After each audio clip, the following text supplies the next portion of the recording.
नमस्कार. जय महाराष्ट्र.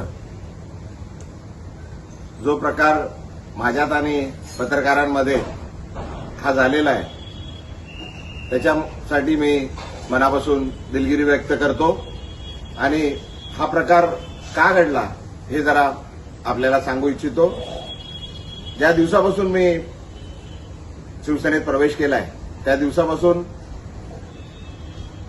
एकदम वाईट शब्दात आणि शिव्यागाळ करून मला जे अपमान करत होते तरी पण मी सर्व अपमान सहन केले. तरी सुद्धा आज सकाळी परत एक पत्रकार मित्र आले होते. मी त्यांना हात जोडून विनंती केली की बाबा याबद्दल आपण कुठलंही मला विचारू नका.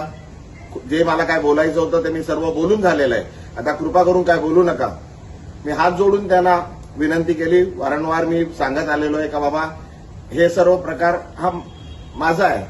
मला आपण जे शिव्या देतात आहे ठीक आहे, पण माझ्या परिवाराला, माझ्या मुलीला, माझ्या पत्नीला, माझ्या वडिलांना, माझ्या परिवाराला आपण जे वाईट बोलताय, शिव्या देतात आहे त्यापासून त्यांना जरा लांब ठेवा असं मी त्यांना वारंवार विनंती करत आलोय.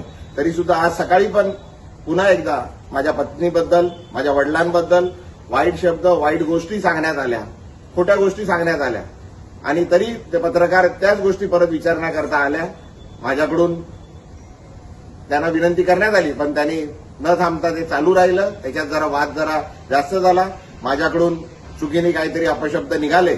मी त्याकरता पुन्हा एकदा त्या पत्रकारांची आणि पूर्ण पत्रकार समूहाची मनापासून दिलगिरी व्यक्त करतो आणि ते का होतंय हे मी आपल्याला सांगितलंय. कृपा करून आपण मी जे केलंय, मी जे प्रवेश केलाय त्याच्यासाठी ठीक आहे.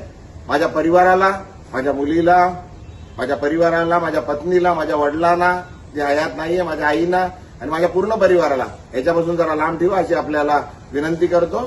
धन्यवाद. जय हिंद. जय महाराष्ट्र.